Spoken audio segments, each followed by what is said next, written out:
Hello. कैसे हैं आप लोग? आई होप सभी बहुत अच्छे होंगे।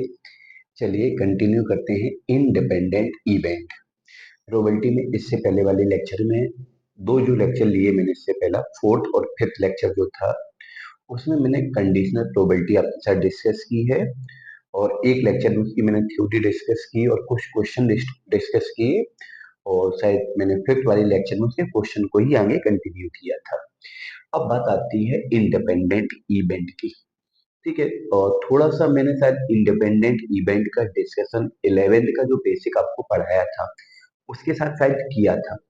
मुझे तो क्लियरली याद नहीं है, शायद किया हो। नहीं किया तो अभी मैं पूरा फिर से मतलब रिवाइज करवा देते हैं कि इंडिपेंडेंट इवेंट क्या है।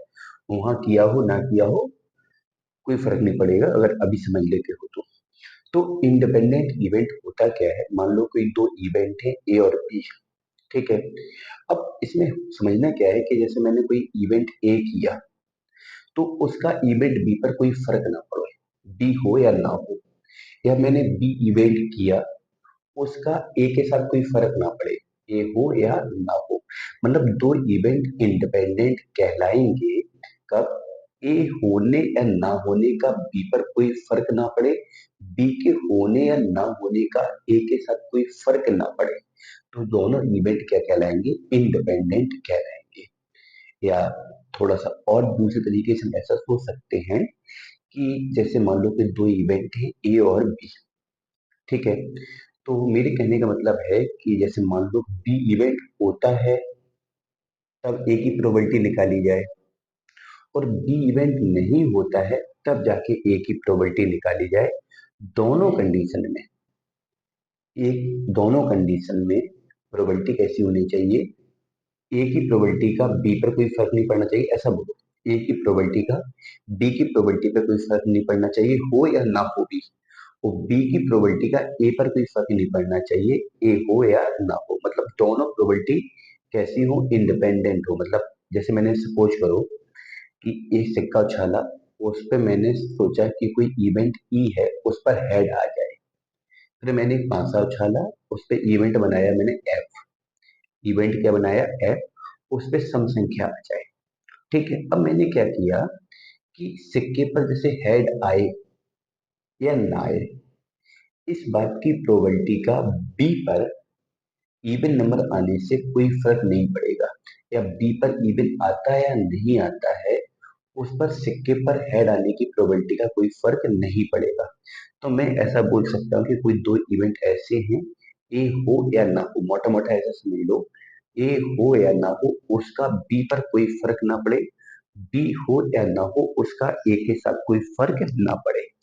जैसे मैंने बोला कि मान लो कि प्रोबेबिलिटी ऑफ ए, मान लो कि ए और बी दो इवेंट है, ए एंड बी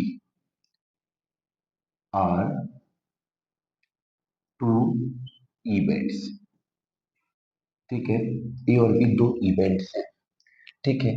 हमने इवेंट ए की प्रोबेबिलिटी निकाली, और इवेंट ए की प्रोबेबिलिटी हमने तब निकाली जब बी घटित हो जाए। दोनों कंडीशन में प्रोबेबिलिटी कैसी हो? बराबर हो। मैथमेटिकली मैं इस बात यही बात बोलना चाह रहा था कि बी हो या ना हो तब ए की प्रोबेबिलिटी निकालो, बी हो जाए तब ए की प्रोबेबिलिटी निकालो। दोनों कंडीशन में प्रोबेबिलिटी ए की कैसी होगी? बराबर होगी। या फिर मैं ऐसा बोलूं कि प्रोबेबिलिटी ऑफ बी निकाले हम। ठीक है। ये मैंने प्रोबेबिलिटी ऑफ बी निकाला, और फिर मैंने निकाला प्रोबेबिलिटी ऑफ, अपॉन नहीं बोल के मैंने बोला था इसको हम लोग ऑब्लिक बोलेंगे। मैंने कंडीशनल प्रोबेबिलिटी में इसको समझाया भी था, ए ऑब्लिक बी। और यहाँ लिखा मैंने बी ऑब्लिक ए। इस कंडीशन में भी दोनों प्रोबेबिलिटी कैसी होगी? बराबर होगी। ये किस बात की प्रोबेबिलिटी है? इवेंट ए की प्रोबेबिलिटी। ठीक है। और ये किस बात की प्रोबेबिलिटी है? बी होने पर ए के होने की प्रोबेबिलिटी। तो दोनों कैसी हैं? बराबर है। तो इसका मतलब होगा यहाँ पे ए और बी कैसे हैं? इंडिपेंडेंट इवेंट है। वही बात यहाँ पे है। ये क्या है? इवेंट बी की प्रोबेबिलिटी, और ये क्या है, ए होने पर बी के होने की प्रोबेबिलिटी। ठीक है, तो वही मैं बोल रहा था कि बी हो तब ए की प्रोबेबिलिटी निकालो, बी ना भी हो तब ए की प्रोबेबिलिटी निकालो, दोनों कंडीशन में ए की प्रोबेबिलिटी बराबर होगी। वही चीज यहाँ पे है, मैंने यहाँ पे बी की प्रोबेबिलिटी निकाली और ए हो जाने के बाद भी हमने बी की प्रोबेबिलिटी निकाली, दोनों कंडीशन में प्रोबेबिलिटी कैसी है, बराबर है। तो इसका मतलब क्या हुआ कि इन दोनों इवेंट में किसी एक इवेंट के होने या ना होने के बाद भी दूसरे की प्रोबेबिलिटी पर कोई फर्क नहीं पड़ता है। मैंने क्या बोला कि अगर दो इवेंट हैं, उसमें से किसी एक के होने या ना होने के बाद, होने या ना होने हो तब भी, ना हो तब भी दूसरे इवेंट की प्रोबेबिलिटी पर कोई फर्क नहीं पड़ता है। अगर कहीं ऐसी कंडीशन फॉलो होती है तो उसको हम लोग बोलेंगे इंडिपेंडेंट इवेंट। क्या बोलेंगे, इंडिपेंडेंट इवेंट। जैसे मैं बोलूं कि जैसे मैंने ताशी गड्डी से एक पत्ता निकाला और वो लाल रंग का आए, इस बात की प्रोबेबिलिटी बोली मैंने। फिर मैंने क्या बोला कि हम्म, एक मैंने पांसा लिया, पांसे पर इवन नंबर आए, उस बात की प्रोबेबिलिटी निकाली हमने। तो मेरे कहने का मतलब क्या हुआ कि ताशी गड्डी में से लाल पत्ता आ रहा है या नहीं आ रहा, उस बात की प्रोबेबिलिटी का पांसे से निकाले गए किसी विशेष नंबर की प्रोबेबिलिटी पर कोई फर्क नहीं पड़ेगा, और पांसे पर आने वाले किसी विशेष नंबर की प्रोबेबिलिटी का गड्डी में से निकाले गए पत्ते की प्रोबेबिलिटी से कोई फर्क नहीं पड़ेगा। मतलब दोनों कैसे हैं, अपने अपने मस्त हैं, ऐसा बोल सकते हैं। गड्डी में लाल पत्ता आ रहा नहीं आ रहा वो एक अलग मैटर है, पांसे में इवन नंबर आ रहा नहीं आ रहा वो अलग मैटर है। मतलब अगर तुमने क्या किया कि जैसे मान लो हमने ताशी गड्डी से लाल पत्ता निकाला, थोड़ा सा कॉम्प्लिकेटेड थ्योरी है लेकिन समझोगे तो आ जाएगा। जैसे मैंने मान लो ताशी गड्डी में से पत्ता निकाला, लाल पत्ता, और उस लाल पत्ते की प्रोबेबिलिटी है 13/52, सॉरी 26/52, क्योंकि 26 पत्ते लाल होते हैं। ठीक है, अब मैंने क्या देखा कि वहां से इवन नंबर जो आ रहा था ना, अब वहां से इवन आया, उसकी प्रायिकता कितनी है, 3/6।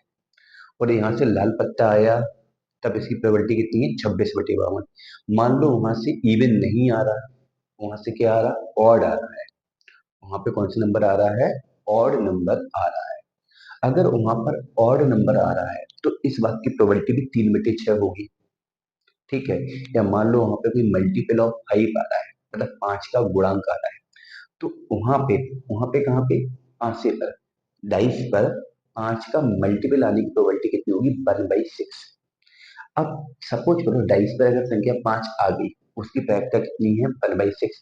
तो क्या ताश की गड्डी में से लाल पत्ते आने की प्रोबेबिलिटी बदलेगी क्या, बिल्कुल नहीं बदलेगी, क्योंकि गड्डी में तो 52 के 52 पत्ते ही रहेंगे और 26 के 26 पत्ते जो लाल होते हैं वो लाल ही रहेंगे।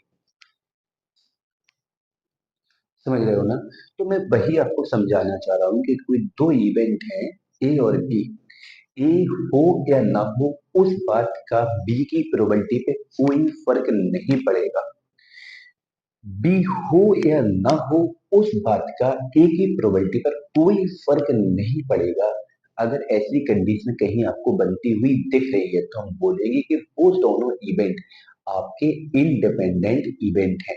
और मैंने मैथमेटिकली भी वही लिखा है, ये प्रोबेबिलिटी ऑफ ए है, और ये probability of A given B, मतलब बी के हो जाने के बाद ए की प्रोबेबिलिटी है, और दोनों बराबर है। इसका मतलब मैं बोलूंगा ए और बी इंडिपेंडेंट इवेंट हैं।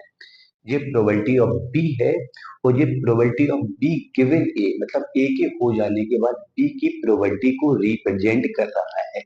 ठीक है, थोड़ा थ्योरी को मैंने बहुत ज्यादा आपको, मतलब ज्यादा बता दिया मुझे ऐसा लग रहा है, लेकिन नहीं, समझो चीजों को, मैथमेटिकली भी समझो, थ्योरिकली भी समझो कि थ्योरिकली मैंने क्या बोला आपसे। बार बार सुनो, 2-3 बार इस बात को सुनोगे तो चीजें समझ में आएंगी।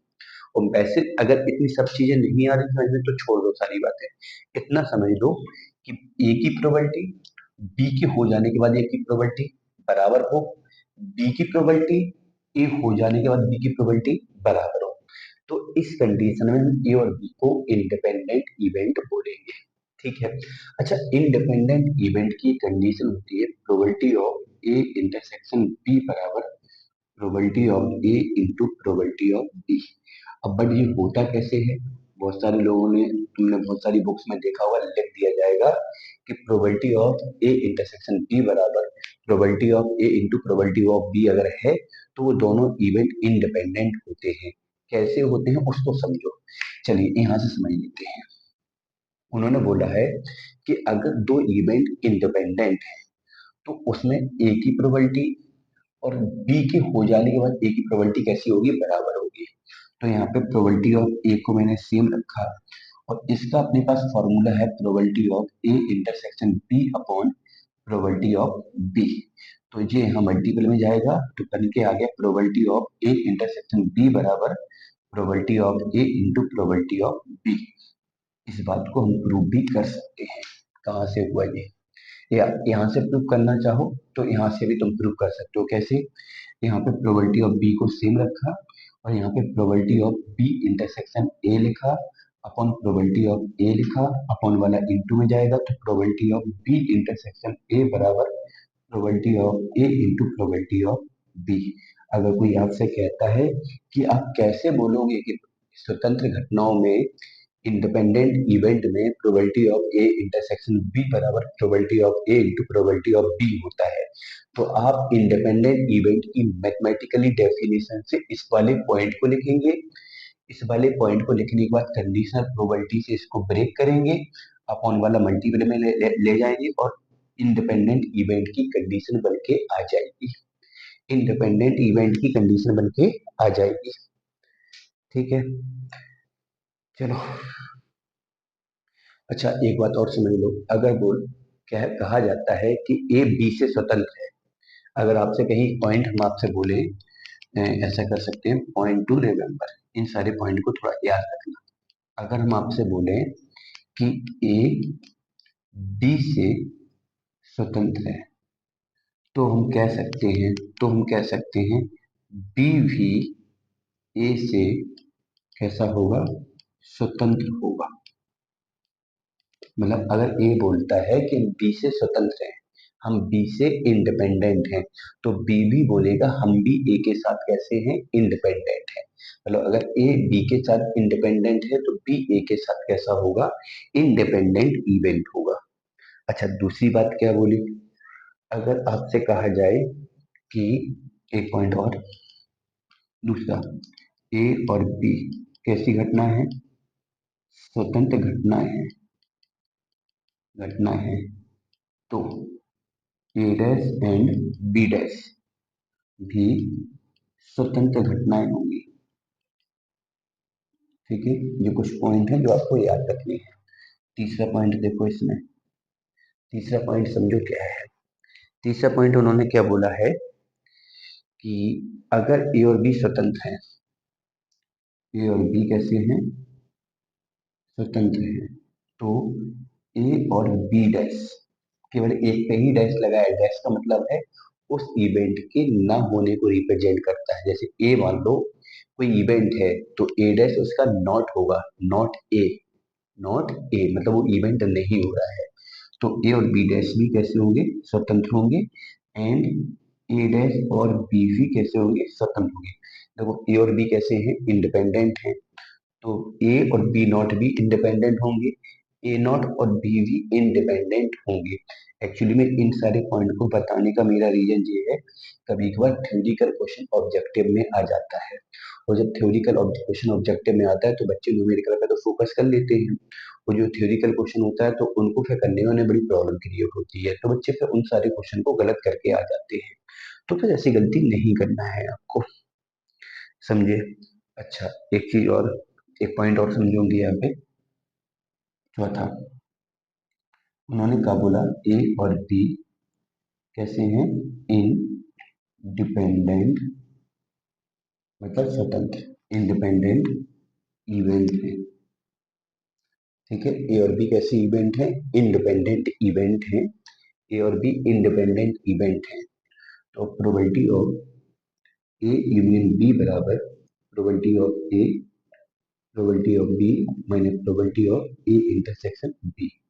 तो इसको लिखोगे probability of A plus probability of B minus इसको लिख दो probability of A into probability of B.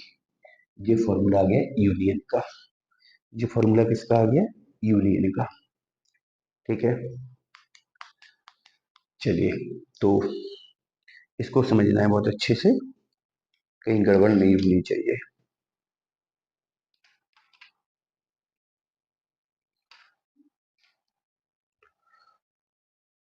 चलिए आगे देखो।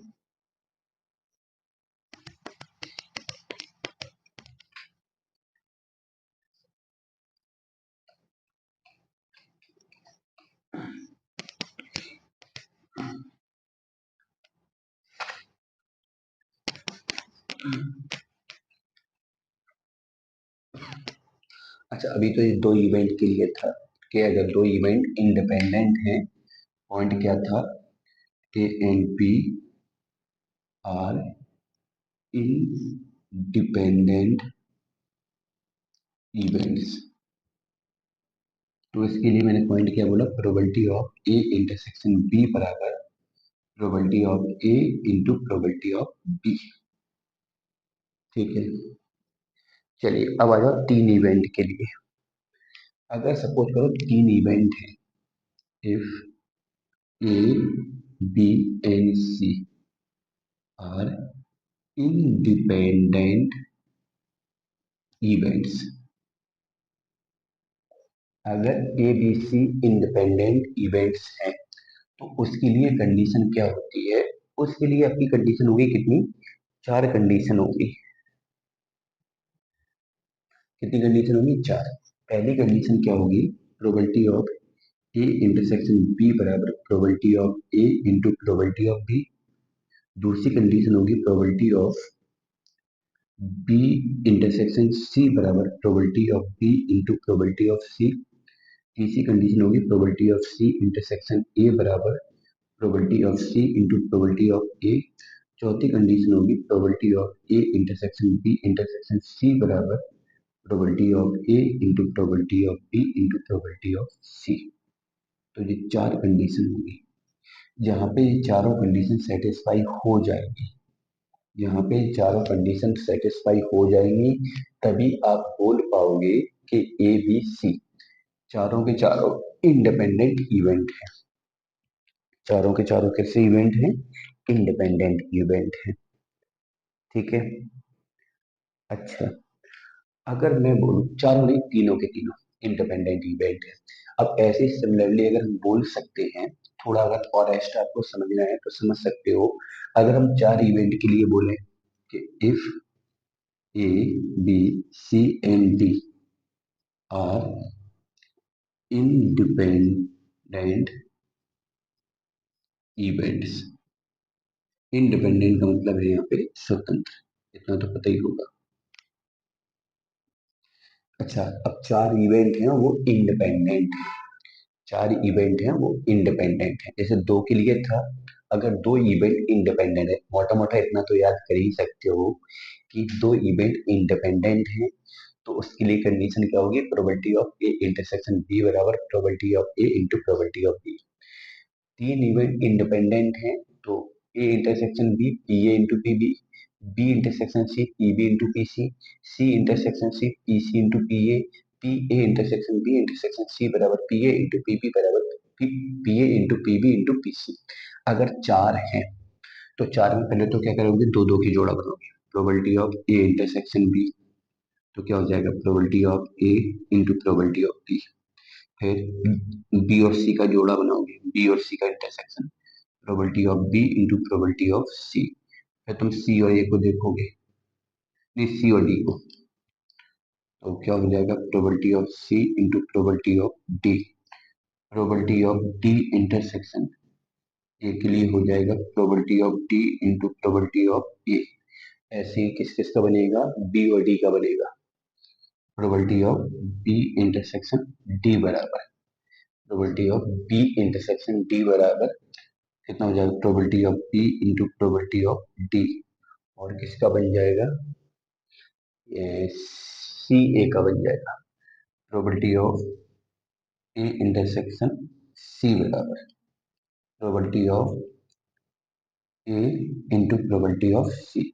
ऐसे दो दो के जोड़े बनाओ, दो दो के जितने भी पेयर बन सकते हैं उन दो में इंटरसेक्शन करो, फिर उन दोनों का प्रोडक्ट करो, बराबर आना चाहिए। फिर ऐसे तीन तीन का बनाओ, पहले तीन, फिर अगले तीन, फिर अगले तीन, ऐसे तीन तीन के बनाओ, फिर ऐसे ही चार चार के कॉम्बिनेशन बनाओ।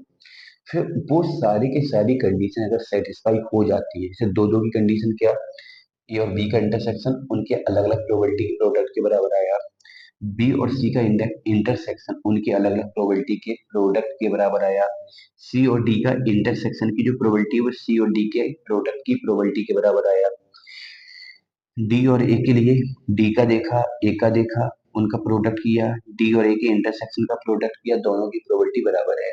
ठीक है, ऐसे ही मैंने दो दो की कॉम्बिनेशन बनाई, फिर ऐसे हम तीन तीन की कॉम्बिनेशन बनाएंगे, फिर ऐसे हम चार चार के कॉम्बिनेशन बनाएंगे। और अगर सारी कंडीशन सेटिस्फाई हो जाती हैं तो उस कंडीशन में बोलेंगे कि चारों के चारों इवेंट आपके इंडिपेंडेंट हैं। तो इतना लेंदी तो खैर आपके सिलेबस से बहुत ऊपर निकल जाएगा, इतना लेंदी ना तो जीवन में तुमसे कभी पूछा जाएगा, ना बोर्ड के पॉइंट ऑफ व्यू से, समझे ना, बोर्ड के पॉइंट ऑफ व्यू से कभी नहीं पूछा जाएगा।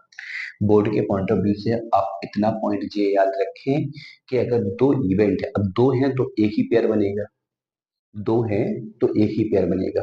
तो अगर बोला जाए कि ए और बी इंडिपेंडेंट है तो probability of A intersection B बराबर probability of A into probability of B होगा।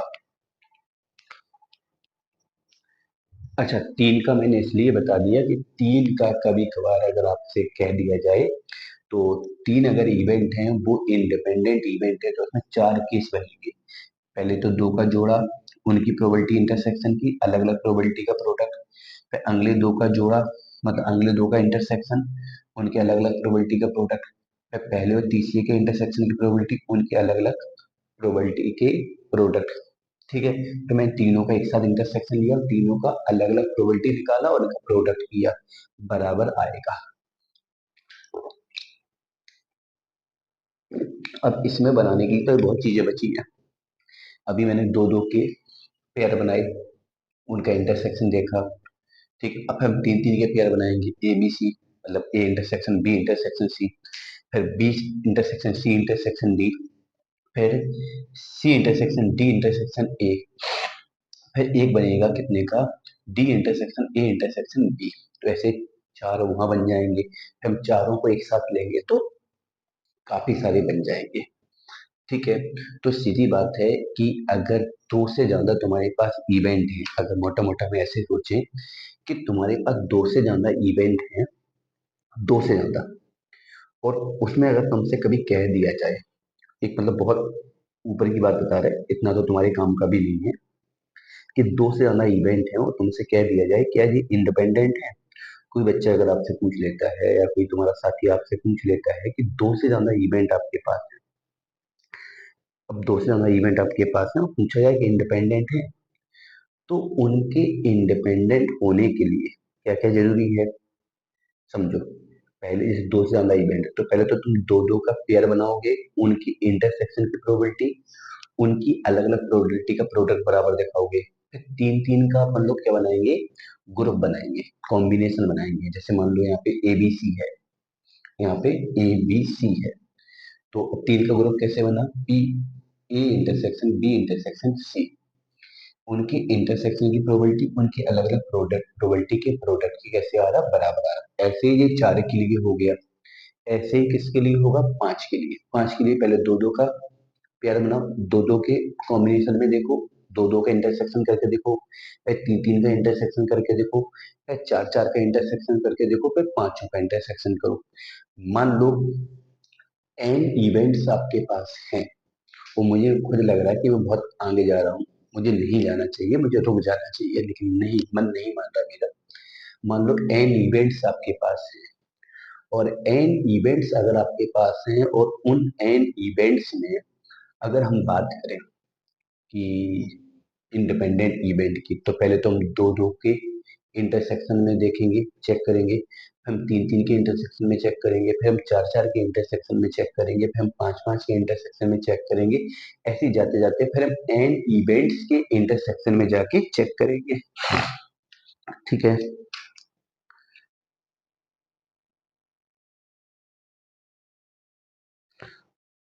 ठीक है, चलिए, एक रहन दो, बहुत हो जाएगा। लेकिन नहीं, अब मन नहीं मान रहा है, तो जैसे मैंने अभी एन इवेंट्स के लिए बात की, ठीक है, किसके लिए बात की मैंने? एन इवेंट्स के लिए बात की कि अगर एन इवेंट्स हैं, और तो उसमें मैंने क्या बोला कि पहले तुम दो दो का कॉम्बिनेशन बनाओगे, उसमें देखोगे कि वो आपस में इंडिपेंडेंट हैं कि नहीं है, फिर तुम तीन तीन का कॉम्बिनेशन बनाओगे, उस तीन तीन के कॉम्बिनेशन में आप चेक करोगे कि वो इंडिपेंडेंट है या नहीं है। फिर तुम चार चार का ग्रुप बनाओगे, चार चार में चेक करोगे, फिर एन एन का ग्रुप बनाओगे, वहां जाके चेक करोगे कि वो इंडिपेंडेंट है या नहीं है। तो अगर नंबर ऑफ कंडीशन की बात करें, जैसे दो के लिए इंडिपेंडेंट होने की एक कंडीशन, तीन के लिए चार कंडीशन, तीन के लिए चार कंडीशन, और जब चार की बात आई, तो पहले तो दो दो का जोड़ा बनाया तुमने, फिर तुम तीन तीन का बनाओगे, फिर तुम चार चार का बनाओगे, तो कितने केस बने? एक, दो, तीन, चार, पाँच, छह। पहले दो दो का केस बनाया, तो चार में से हमने दो दो का केस बनाया, तो चार में से दो दो का केस बनाया, ऐसे केस तो गिनना पॉसिबल है नहीं, तो चार में से दो दो का केस बनाने के तरीके हो गए 4C2। ठीक है, ऐसे चार में से हम तीन तीन का ग्रुप बनाएंगे, तो उसके केस बनेंगे 4C3, और चार में से हम चार चार के केस बनाएंगे, तो इसके ग्रुप होंगे 4C4। टोटल इतने केस होंगे आपके चार इवेंट लेने पर, मतलब कितनी? चार, 4C2 का वैल्यू अगर तुम निकालोगे तो छह आएगा 11 के कॉम्बिनेशन से, 4C3 का वैल्यू 4 आएगा, और 4C4 का वैल्यू 1 आएगा। तो 11 केस आपके ऐसे बनेंगे, आपके 11 केस बनेंगे। ठीक है, अब ऐसे ही मैंने अभी एक डिस्कशन किया था माँ के साथ एन इवेंट्स का, ठीक है, और वो एन इवेंट्स इंडिपेंडेंट हैं। उसके लिए हम लोग क्या करेंगे, पहले दो दो का ग्रुप बनाएंगे तो उसे बोलेंगे NC2, हम तीन तीन का ग्रुप बनाएंगे उसे बोलेंगे NC3, फिर चार चार का ग्रुप बनाएंगे उसको बोलेंगे NC4, ऐसे ही एन का ग्रुप देखेंगे तो उसे बोलेंगे NCL। तो टोटल नंबर ऑफ कंडीशन होंगी। ठीक है, अब इसको अगर थोड़ा और आगे जाके तुम देख लेते हो, आगे जाके तुम अगर देख लेते हो, तो आपने 11th में फॉर्मूला पढ़ा होगा कि NC0 plus NC1 plus NC2 से लेके अगर NCN तक संख्याओं को जोड़ोगे तो 2 की पावर n आता है। ठीक है, अच्छा मुझे जोड़ना कहाँ से है?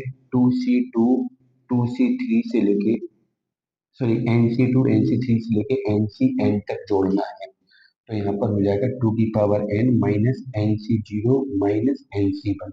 ये कहाँ से आया? हमने इन दोनों को वहां ले जाके सब्ट्रैक्ट कर दिया। ठीक है, तो इसका मतलब है, इसका जो आंसर आएगा वो 2 की पावर n मतलब NC0 माइनस NC1 आएगा। ये आंसर आएगा। बहुत से लोगों को लग रहा है कि सी क्या है, तो आपको मैं बता भी चुका हूँ, NCR बराबर होता है n factorial upon r factorial n minus r factorial. ठीक है, तो थोड़ा सा मुझे ऐसा लगता है कि इंडिपेंडेंट इवेंट में मैं बहुत ज्यादा अंदर चला गया, इतना नहीं जाना चाहिए, लेकिन फिर भी बहुत सारी चीजें हमने बताई हैं। अगर आप इस इंडिपेंडेंट इवेंट का मजा लेना चाहते हैं तो सारी चीजें पढ़ लेना। ठीक है, तो सबसे पहले तो मैंने क्या बोला कि कोई दो इवेंट इंडिपेंडेंट है, तो पी ए इंटरसेक्शन बी बराबर P A into P B.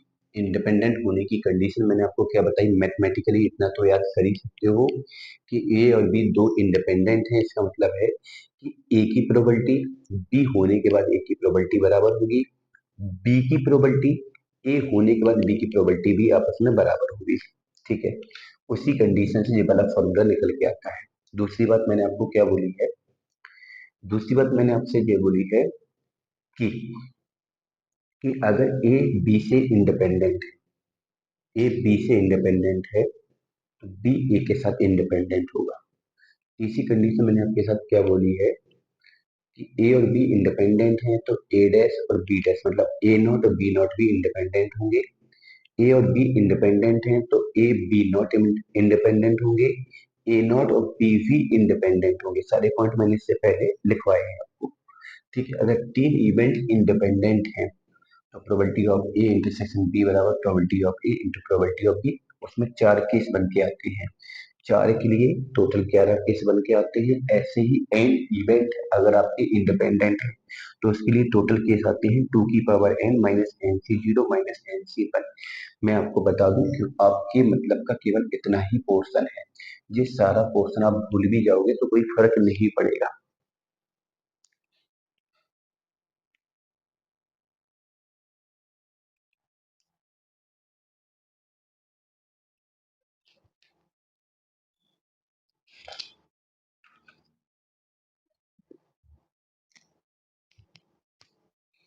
चलिए,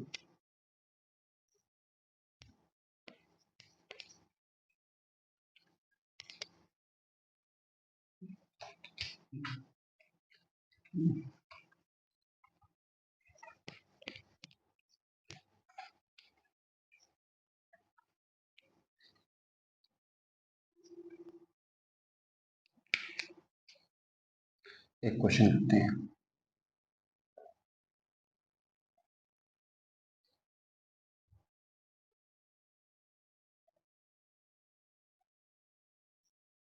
एक 5 से पूछा जाता है, कोई घटना ई है, फांसी पर प्राप्त संख्या 3 का गुणज है। ठीक है, और कोई इवेंट एफ है, वो बोलता है फांसी पर प्राप्त संख्या सम है। दो इवेंट हैं, बताना है कि दोनों इवेंट स्वतंत्र है या नहीं।